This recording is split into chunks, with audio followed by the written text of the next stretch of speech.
dela.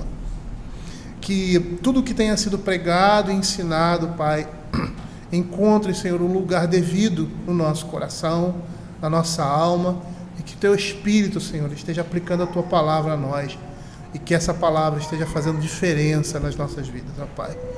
Que ela fique, Senhor Deus, que fiquemos impregnados dela. Esse é o nosso desejo, essa é a nossa vontade, é o que nós pedimos, em nome de Jesus. Guia-nos, ó Pai, nesse percurso agora, iluminando, Senhor Deus, a nossa pregação, iluminando, Senhor Deus, as nossas mentes, para receber, ó Senhor, e aplicar isso em nossas vidas. É o que nós pedimos, em nome de Jesus. Amém. Queridos, vamos abrir a palavra do Senhor na primeira epístola de Paulo a Timóteo. Primeira epístola de Paulo a Timóteo. Nós vamos hoje iniciar a exposição das cartas, como são conhecidas, pastorais ou epístolas pastorais.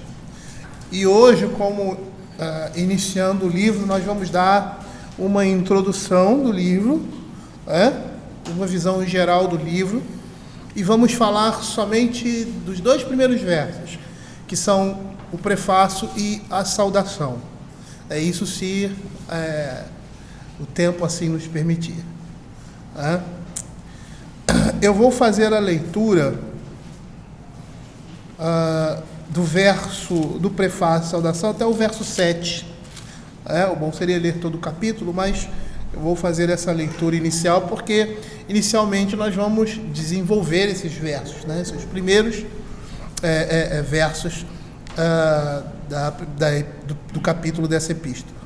Diz assim a palavra do Senhor: Paulo, apóstolo de Jesus Cristo, de Cristo Jesus, pelo mandato de Deus, nosso Salvador, e de Cristo Jesus, nossa esperança, a Timóteo, verdadeiro filho na fé, graça, misericórdia e paz da parte de Deus, Pai, e de Cristo nosso Senhor.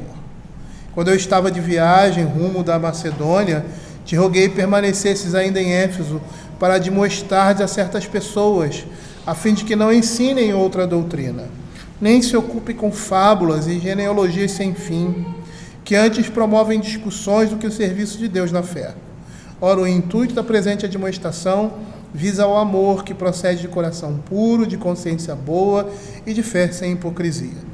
Desviando-se algumas pessoas dessas coisas, perderam-se em loquacidade frívola, pretendendo passar por mestres da lei, não compreendendo, todavia, nem o que dizem, nem os assuntos sobre os quais fazem ousadas asseverações.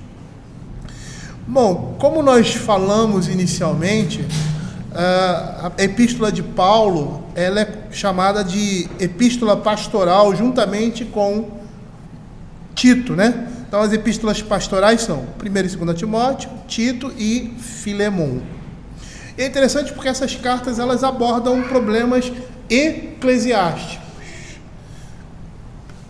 A epístola de Paulo, as pastorais, a epístola de Paulo a Timóteo, a Tito, em particular aqui a Timóteo, que nós estamos expondo, é tudo o que nós precisamos saber como igreja hoje para viver a vida da igreja no nosso dia a dia.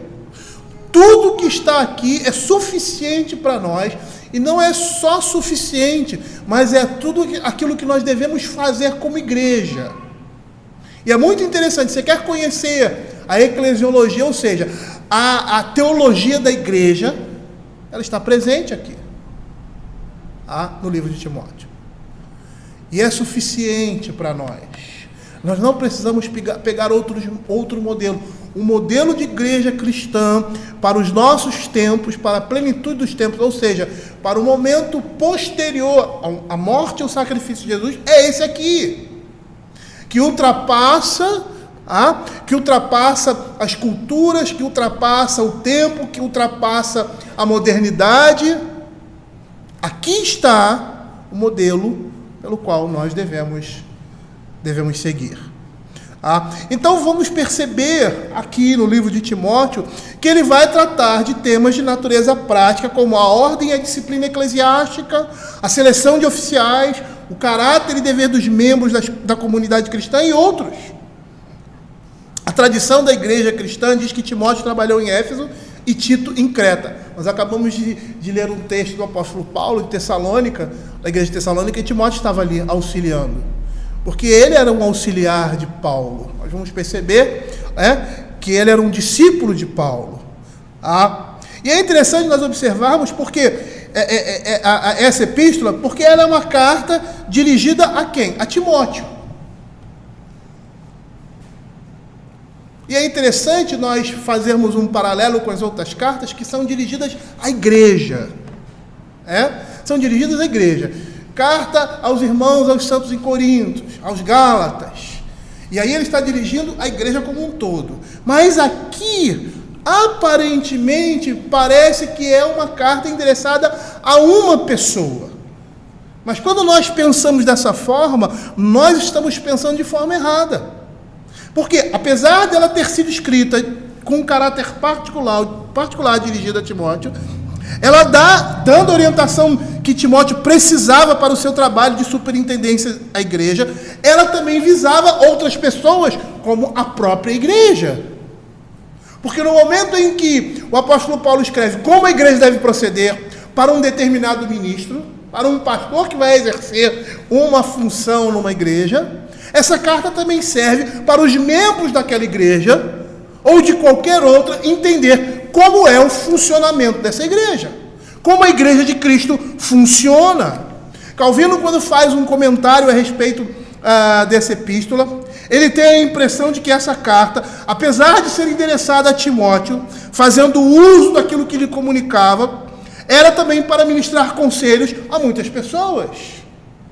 E aí a gente percebe que essa carta ela tem uma abrangência não somente relacionada ao ministério ou a Timóteo como pastor, mas a igreja como um todo.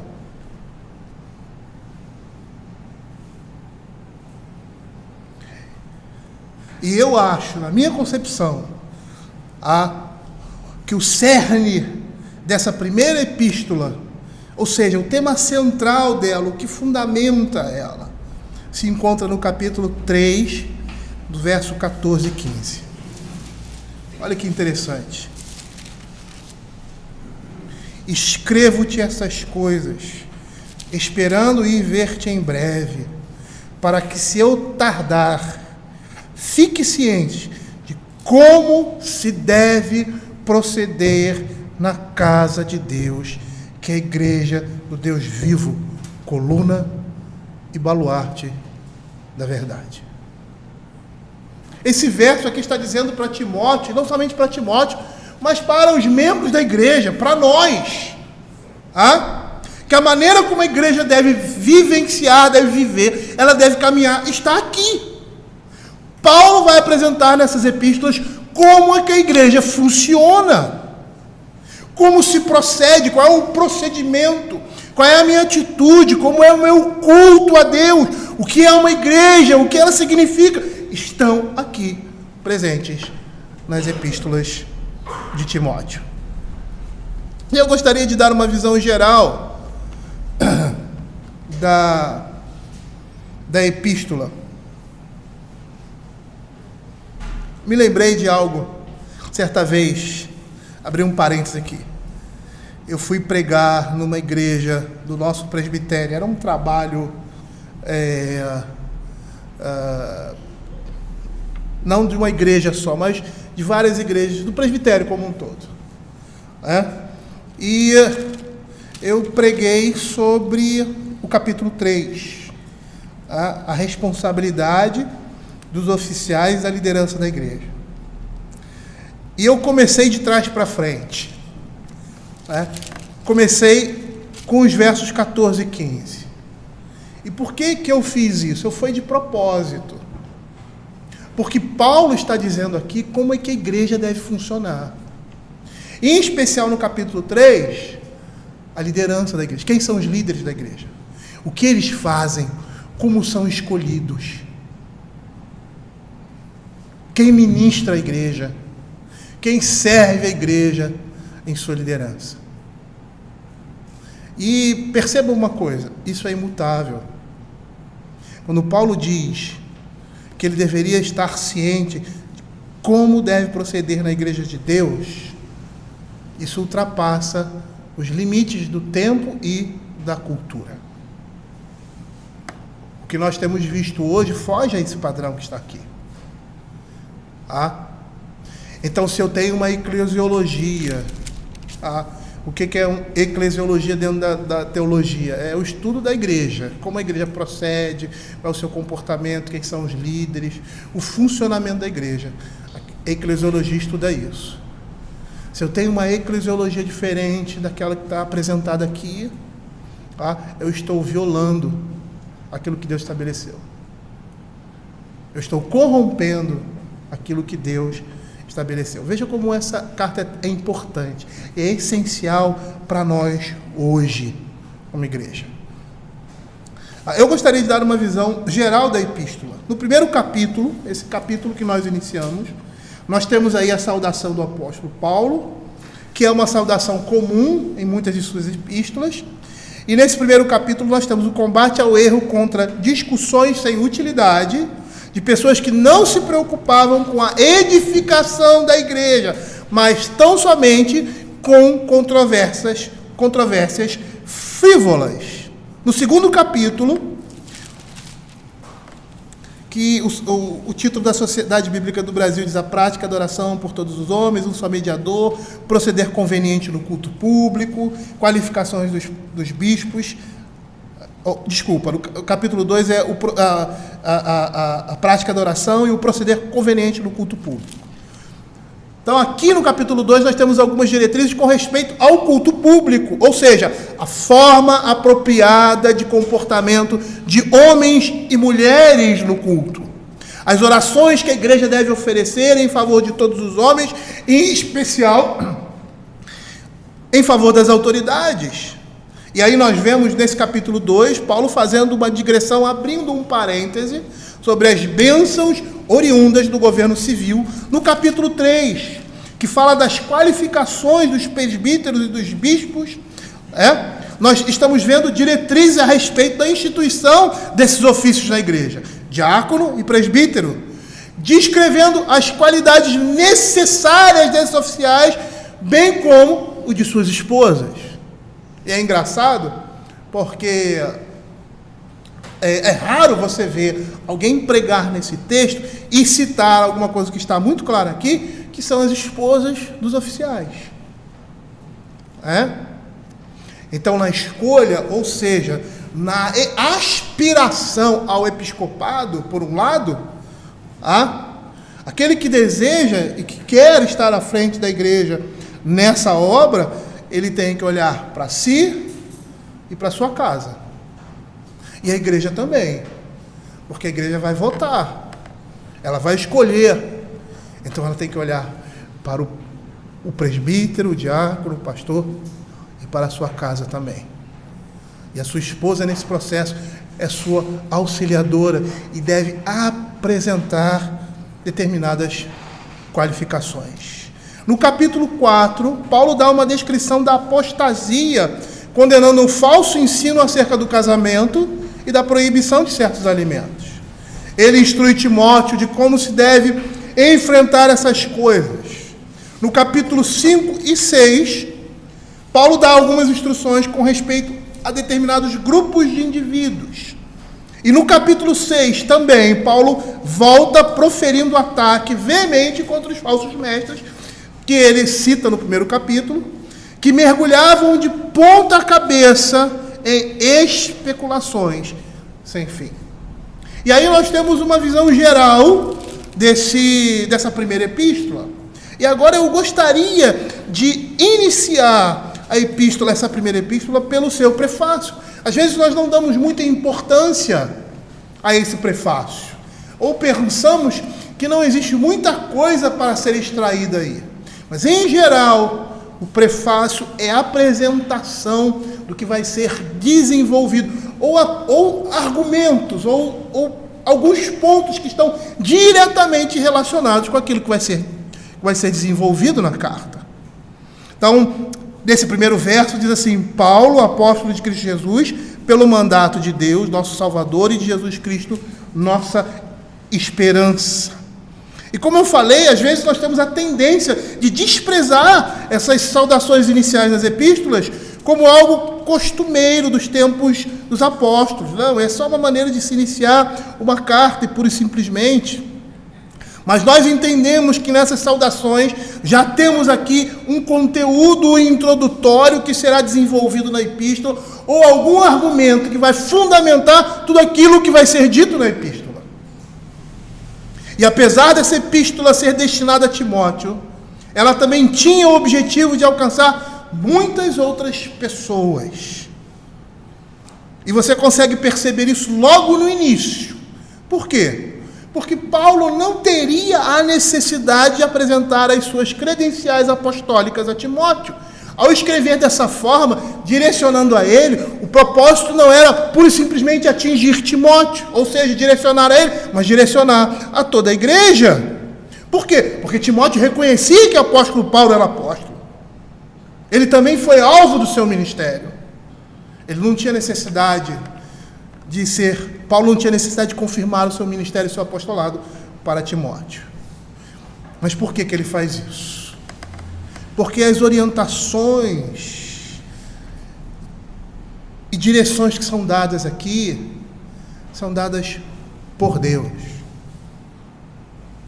Paulo era um instrumento de Deus para trazer a revelação de Deus na nova dispensação, como os outros apóstolos também. Timóteo reconhecia isso, mas a igreja precisava reconhecer isso também. E por que Paulo fala isso? Porque ele tinha muitos opositores. Abra aí 1 Coríntios capítulo 3, verso de 1 a 3.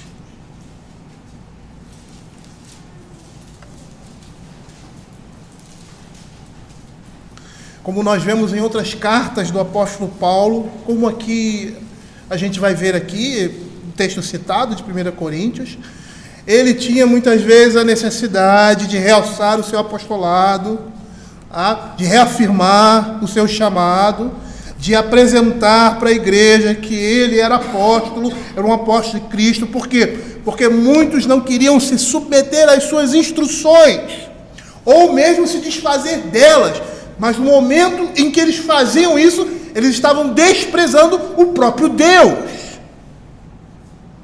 Olha o que diz 1 Coríntios capítulo 3, versos de 1 a 3. Começamos porventura outra vez a recomendar-nos a nós mesmos? Ou temos necessidade, como alguns, de carta de recomendação? 1 Coríntios capítulo 3, versos de 1 a 3. Não é isso? Deixa eu ver, então deve ser o 2 Coríntios. Desculpa. Vou procurar aqui.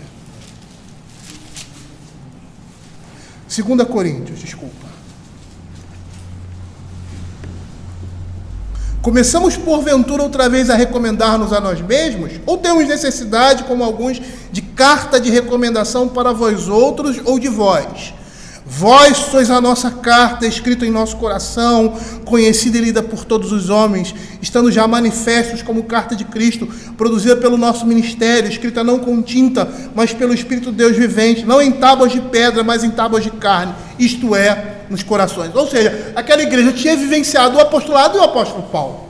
Não havia necessidade dele reafirmar isso. Eles tiveram experiência desse apostolado na vida deles ali da igreja, pela própria pessoa do apóstolo Paulo. Calvino, em seu comentário, diz que Paulo está avisando a outros com esse prefácio, que não estavam dispostos a dar ouvidos, ou tão prontos a aceitar aquilo que Paulo dizia, ou seja, aquilo que Deus falava por meio dele. E em muitas igrejas era assim. Mas em Tessalônica era diferente. Abra aí 1 Tessalonicenses capítulo 2, verso 13.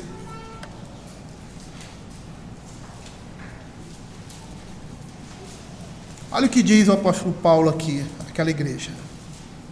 Outra razão ainda temos nós para incessantemente dar graças a Deus, é que, tendo vós recebido a palavra que de nós ouviste, que é de Deus, acolheste não como palavra de homens, e sim como em verdade é a palavra de Deus, a qual com efeito está operando eficazmente em vós, os que credes.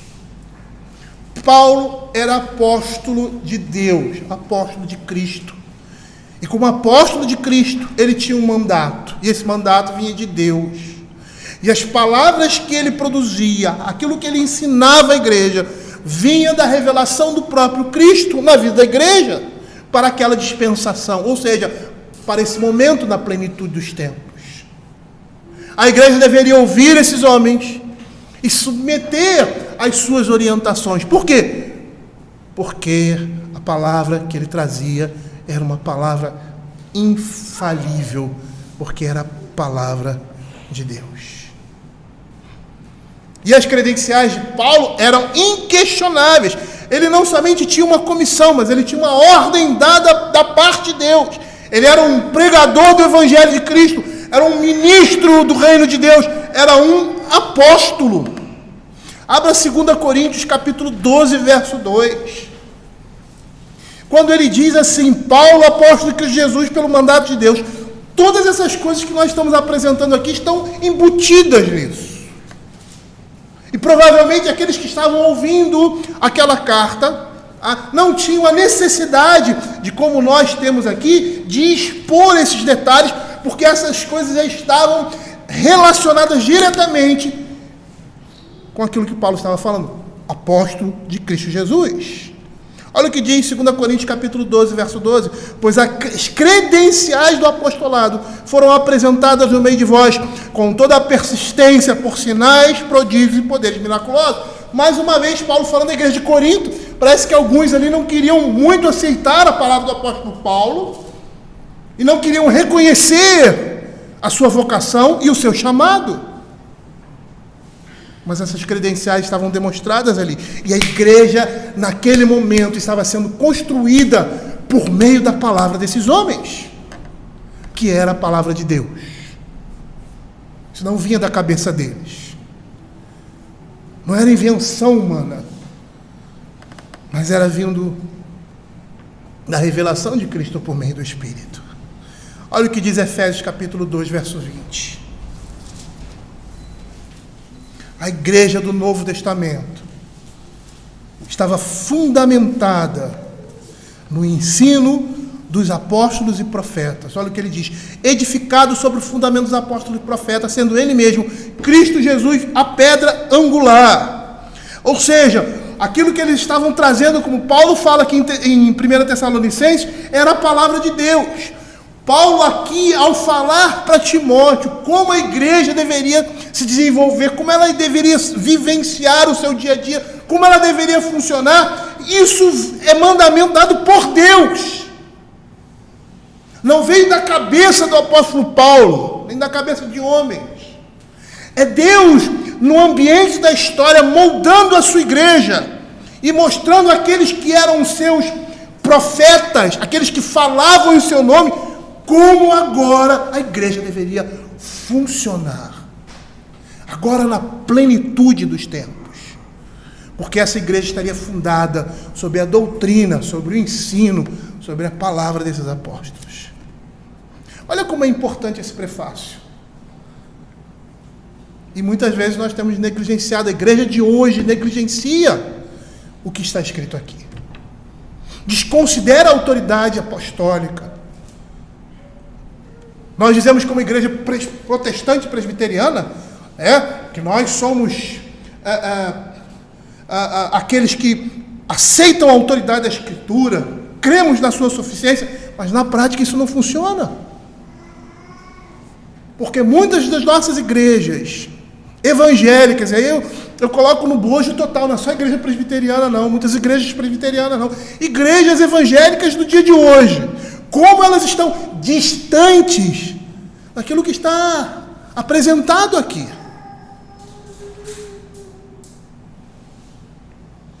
E que autoridade é essa que eles estão rejeitando?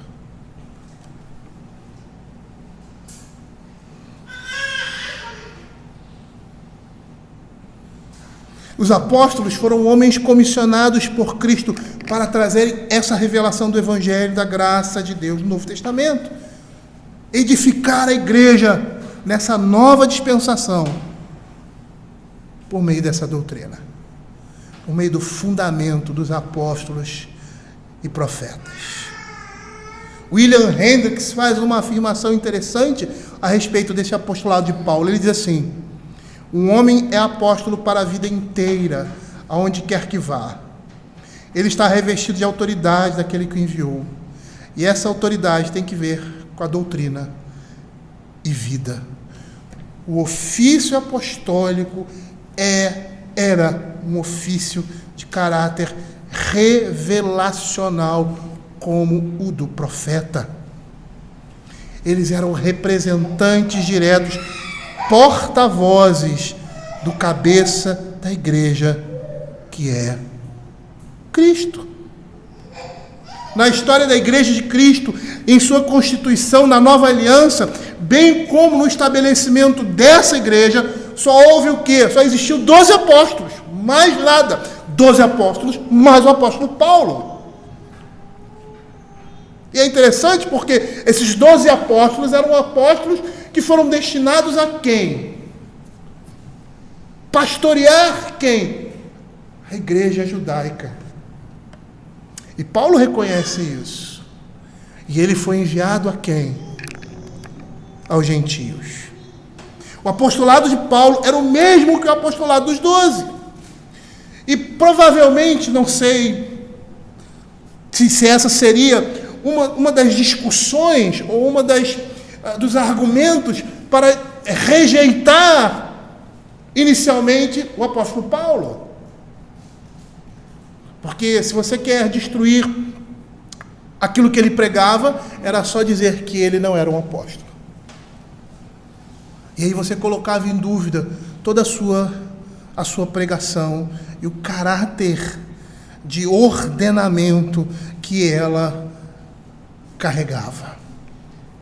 Mas o apostolado de Paulo era o mesmo apostolado dos 12.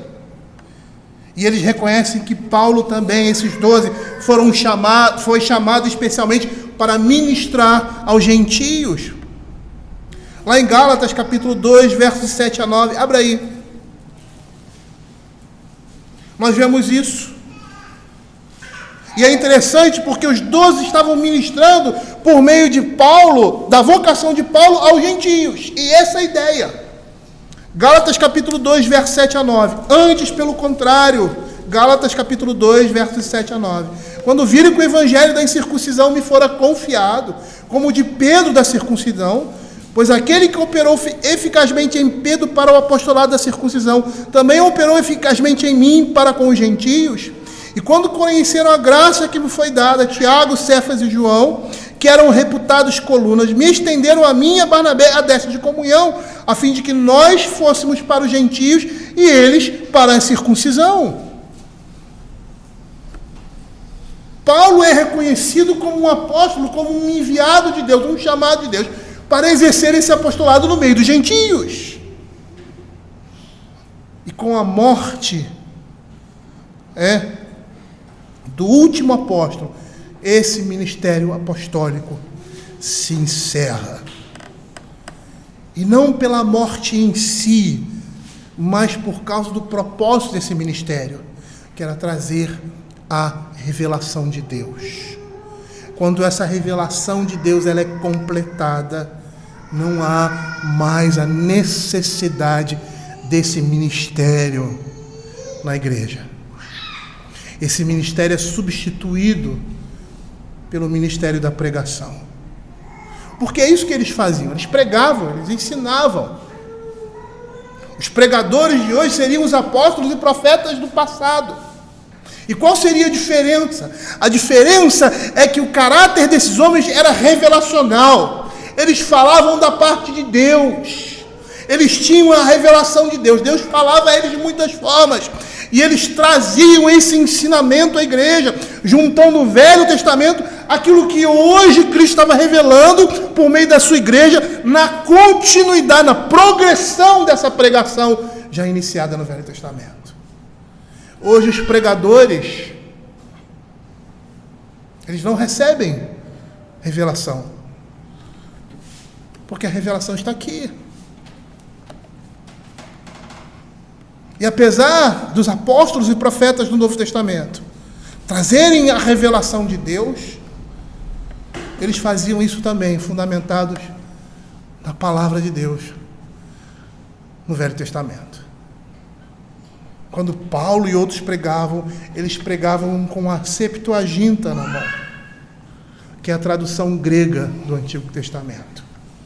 E traziam o ensinamento, aquilo que era misterioso aos olhos dos homens inicialmente, com a leitura do Velho Testamento, eles traziam agora o seu significado por meio do quê? Por meio de uma ação sobrenatural do Espírito Santo na vida deles. E é interessante porque, além de trazerem a revelação, além do ministério apostólico ser um ministério sobrenatural, o dom apostólico era um dom miraculoso. Esse ministério, que faz parte também desses dons miraculosos para a revelação da palavra de Deus na sua igreja, era acompanhado também de sinais e prodígios. E quando se encerra a revelação, ou seja, quando ela está toda completa, quando ela foi dada, quando ela foi trazida à igreja, encerra-se a necessidade desse ministério. Não há necessidade mais de apóstolos e nem de profetas. Porque o objetivo para esses ministérios existirem da forma como existiam era para que a palavra de Deus fosse trazida. Então, quando a revelação toda foi manifestada aos homens, já não existia mais a necessidade deles. E aí, substituindo no palco desses ministérios, surgem pastores e mestres. Aqueles que ensinam agora a partir da revelação que foi trazida pelos profetas e apóstolos do Senhor. A confissão de fé, ela fala em seu primeiro capítulo sobre o estabelecimento da sua palavra e a cessação dos dons para que essa revelação chegasse até nós, incluindo o ministério apostólico, que era um dom sobrenatural, que também era um ministério profético. Você vai dizer assim, qual é a diferença de profeta para apóstolo?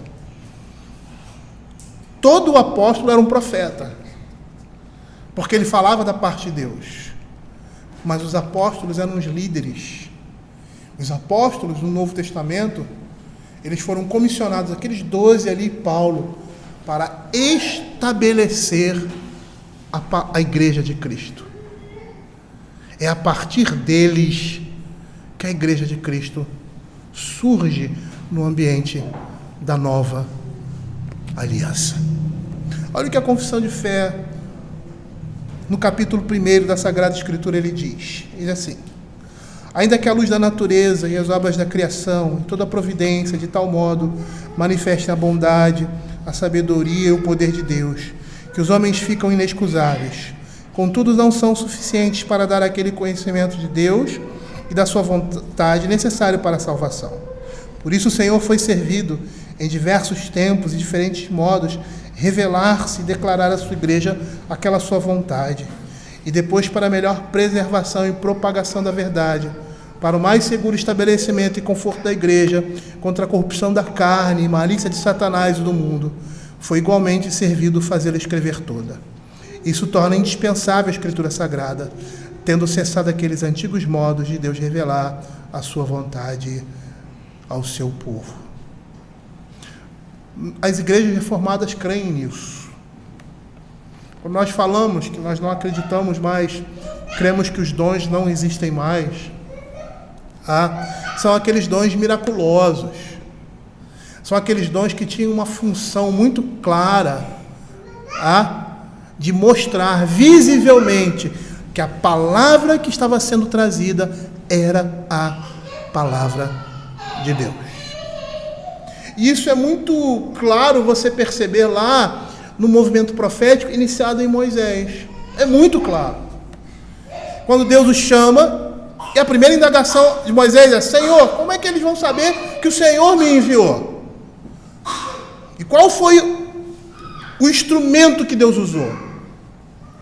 Algo sobrenatural, algo fora do comum, para que as pessoas olhassem e dissessem assim: isso aí não vem de homens, vem de um poder maior. Então Deus diz para Moisés: essa vara que está na sua mão, lança no chão. Aí ela vira uma serpente. Aí ele fica até com certo medo. Aí só pega essa serpente. Aí ele pega essa serpente e ela vira uma vara de novo.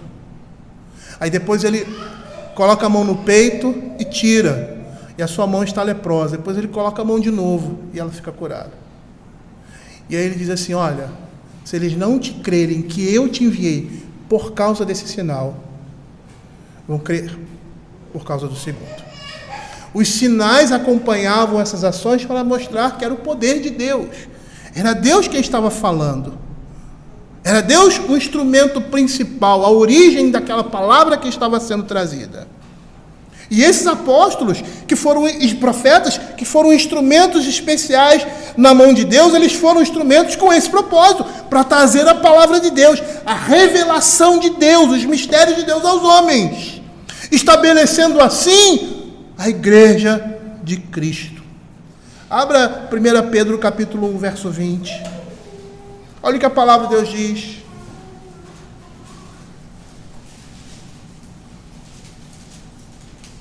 Sabendo primeiramente isto, que nenhuma profecia da Escritura provém de particular elucidação, porque nunca jamais qualquer profecia foi dada por vontade humana. Entretanto, homens santos falaram da parte de Deus, movidos pelo Espírito Santo. Quando esses homens escreveram a Escritura e colocaram essas coisas aqui, eles não colocaram pura e simplesmente da sua cabeça, do seu achismo, mas foi a ação do Espírito Santo agindo na sua mente, no seu coração, às vezes de forma material, ou seja, eles tendo visões, e muitas vezes não, ele falando ao coração, falando à mente desses homens, e esses homens escrevendo segundo as suas capacidades, as suas condições, seu grau de instrução, aquilo que estava sendo trazido de forma perfeita, de forma que nada ficasse ou fugisse daquilo que Deus havia dito. É isso que significa isso aqui. O Senhor usou a habilidade desses homens de forma sobrenatural.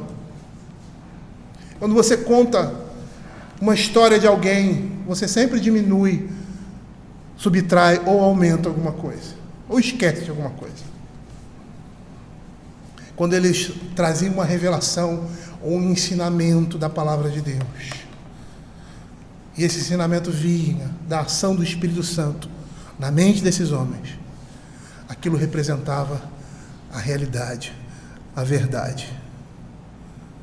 Porque Deus, por causa do seu poder, cuidava para que toda a mensagem que eles transmitissem representassem o padrão original, ou seja, aquilo que foi transmitido a eles por meio do Espírito Santo. É isso que 1 Pedro 1, verso 20 quer dizer. Abra 2 Pedro capítulo 3, verso 16.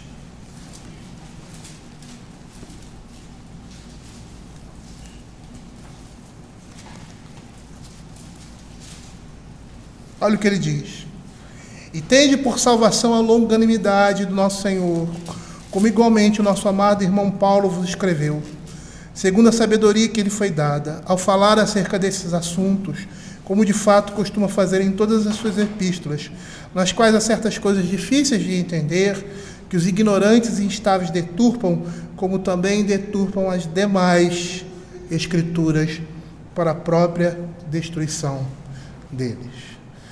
Pedro está dizendo aqui que as palavras do apóstolo Paulo, que a sua pregação, o seu ensino, representava a Escritura sagrada, a palavra de Deus.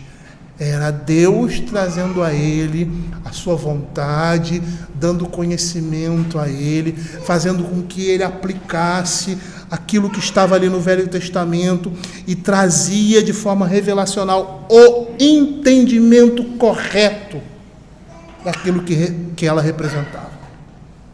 Quando nós, por exemplo, estamos trabalhando aqui o Velho Testamento, estamos trazendo o ensino e aí fazemos uma aplicação para o que nós temos hoje, nós fazemos isso a partir do quê? A partir do que esses homens fizeram. E aquilo que nós estamos trazendo não partiu da nossa pesquisa pura e simplesmente, apesar de ser a pesquisa da Escritura, mas está aqui, porque eles disseram antes.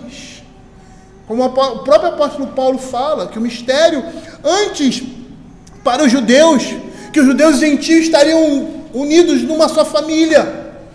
E ele diz, isso é a revelação que eu estou trazendo para vocês, uma igreja só. Porque eles jamais poderiam conceber isso. Hoje a gente olha isso, isso é muito tranquilo, isso é muito fácil para nós. Por quê? Porque nós temos toda a Escritura. Mas quando Paulo disse isso naquele momento, foi algo estarrecedor. Uma nova doutrina. Na realidade não era uma nova doutrina. Estava apresentada no Velho Testamento de uma forma não tão clara como nós vemos ali no Novo Testamento.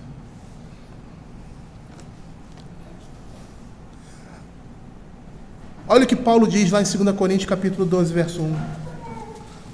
Se é necessário que me glorie, ainda que não convém, passarei as visões e revelações do Senhor.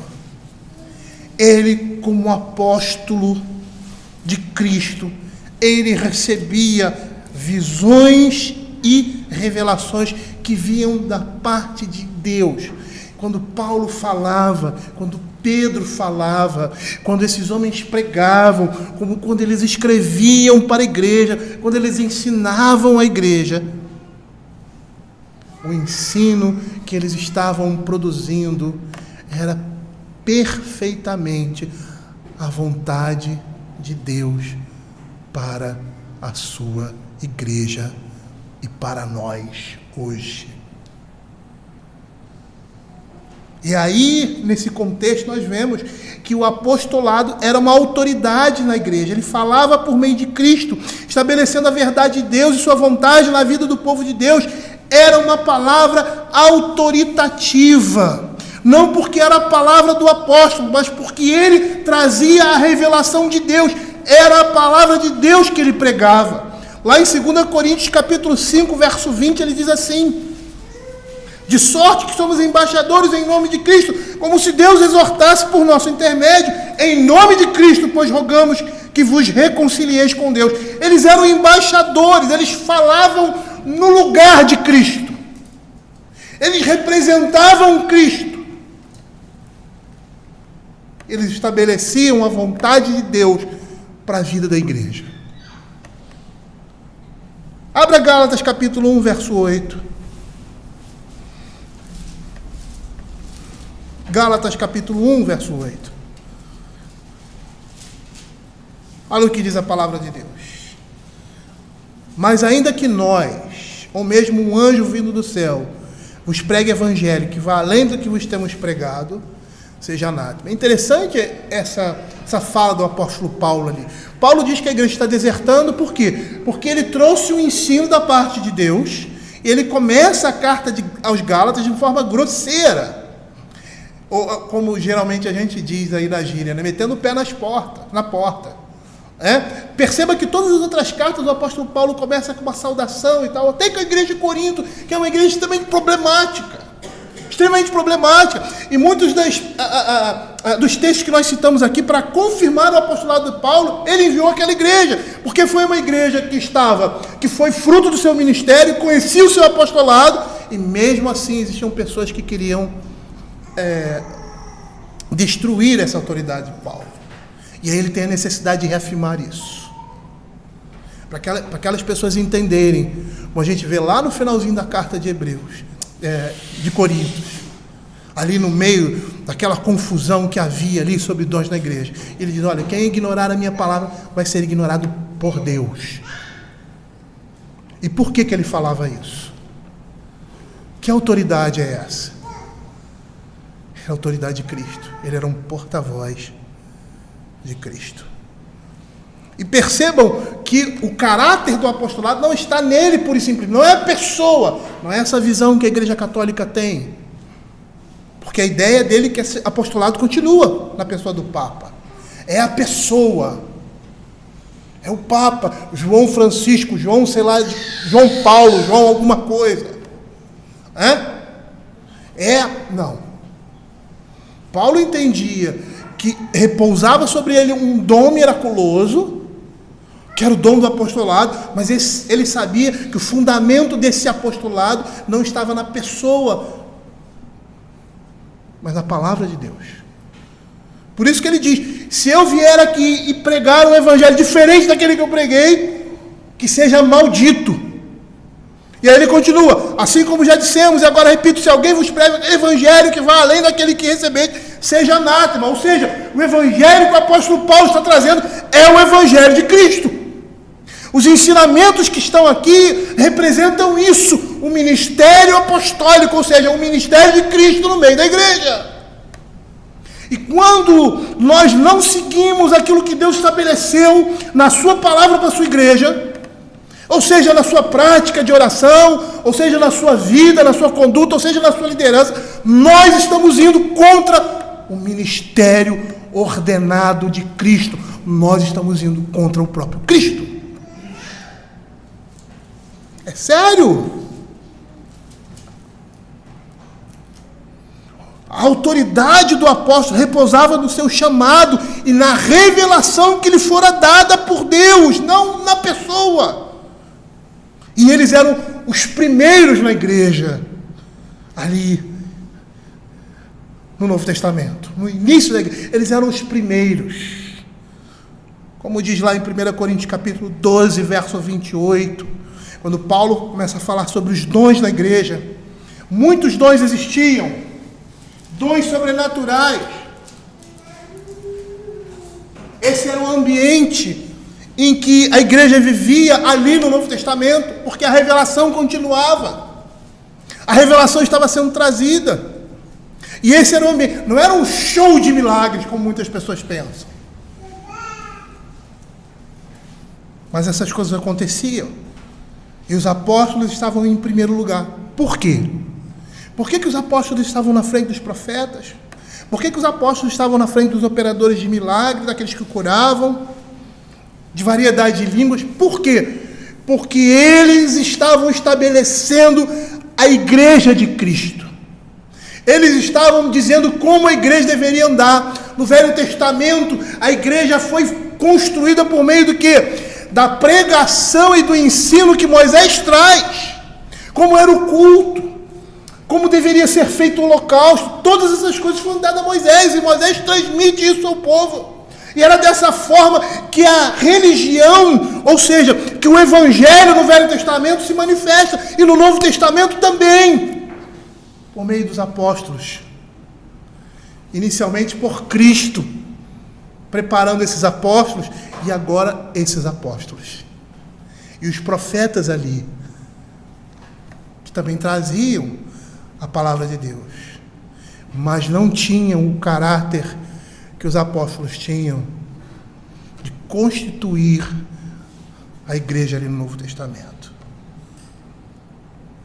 Olha o que 1 Coríntios capítulo 12, verso 28 vai dizer. A uns estabeleceu Deus na igreja, primeiramente apóstolos, em segundo lugar profetas. Percebam como a palavra de Deus tem o primeiro lugar na igreja. A palavra de Deus, a instrução divina, a vontade de Deus tem o primeiro lugar na igreja.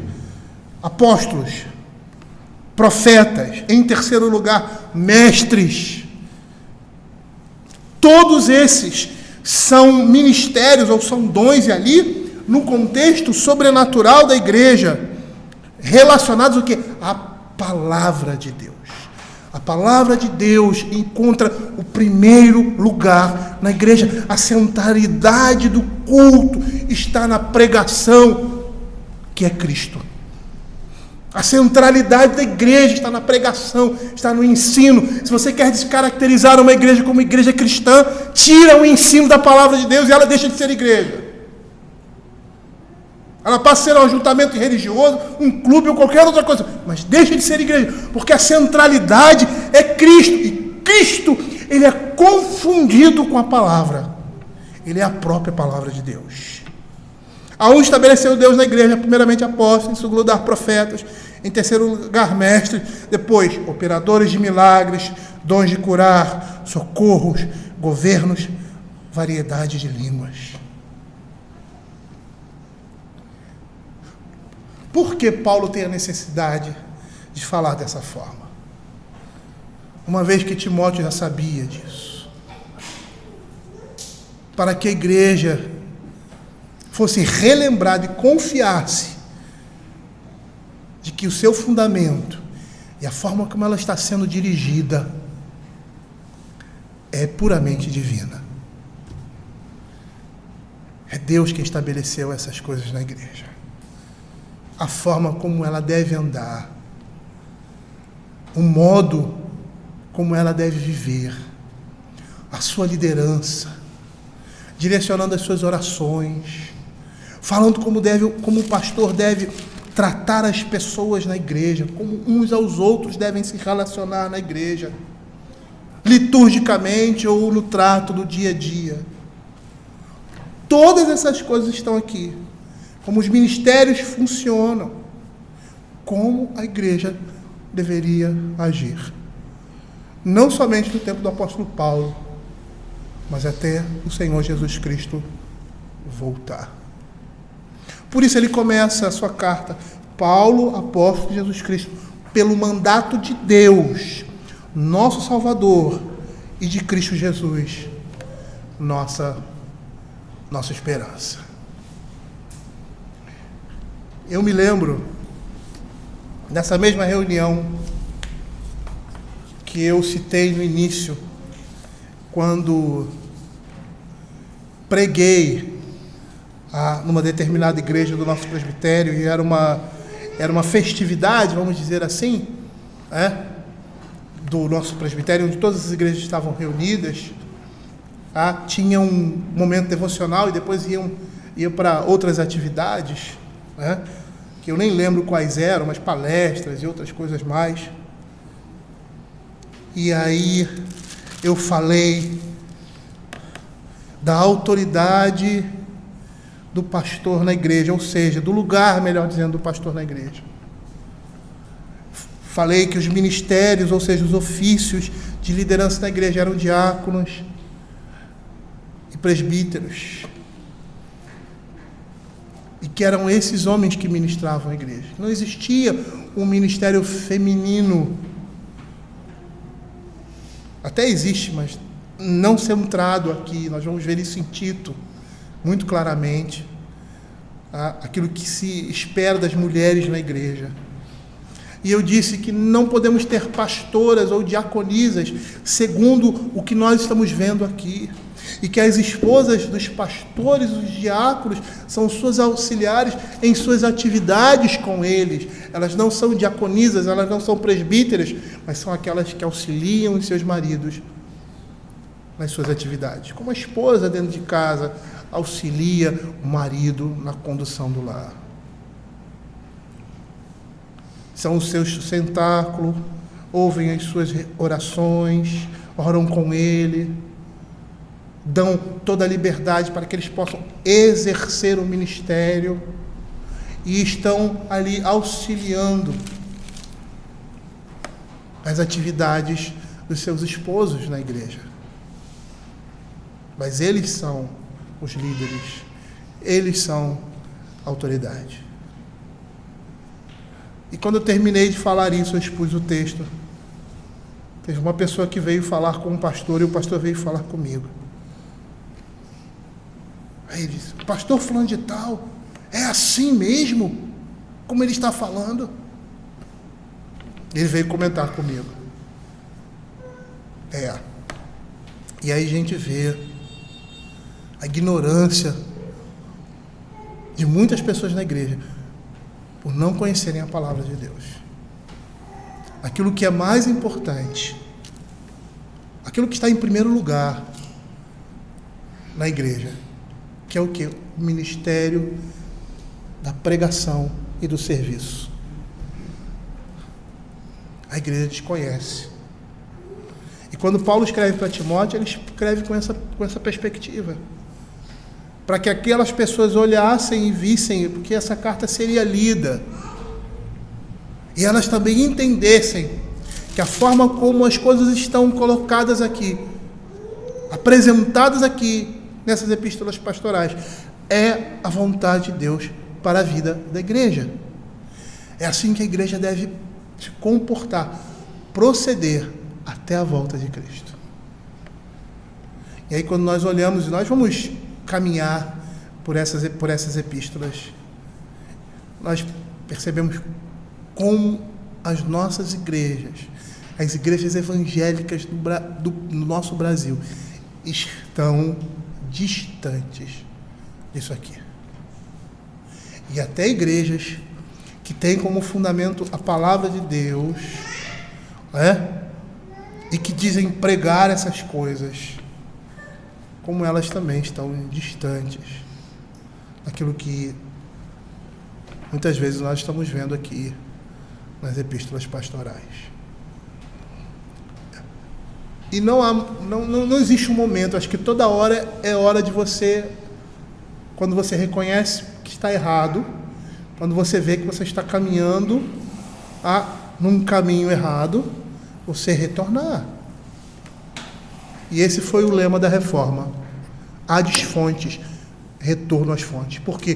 Porque a igreja majoritária ela tinha se desviado completamente da simplicidade da palavra. E a reforma protestante foi um retorno à Escritura, pelo distanciamento que a igreja majoritária se apresentava com relação à palavra de Deus. Completamente distante. E até desdizendo aquilo que a palavra de Deus dizia. Eles deixaram a Bíblia e começaram a olhar para outras autoridades que não a palavra de Deus. E a consequência é distanciamento. Até se tornar uma igreja apóstata. Até se tornar uma igreja infiel. Nós não somos perfeitos. Não existe igreja perfeita. E nós temos sempre a necessidade, por isso a pregação é tão importante, de olhar e de reformar a nossa vida. De voltar àquilo que foi inicialmente estabelecido.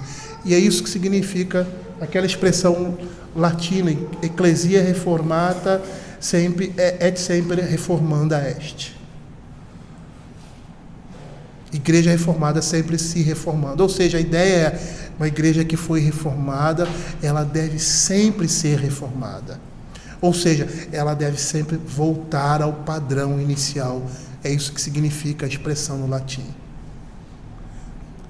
Reformar é voltar à situação original. Não é dar uma nova forma. Essa expressão, é o que significa a expressão latina. Muitas pessoas falam que esse lema a igreja reformada sempre se reformando, ou seja, sempre se modificando, sempre se ajustando. Não.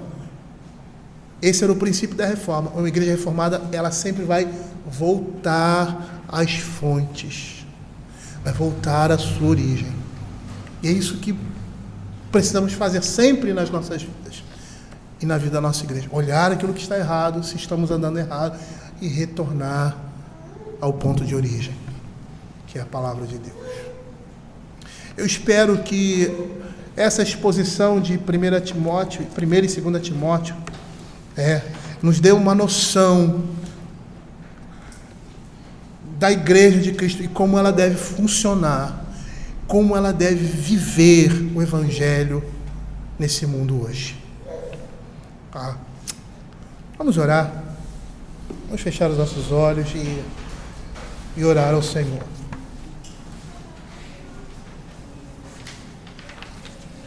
Senhor Deus Pai Todo-Poderoso,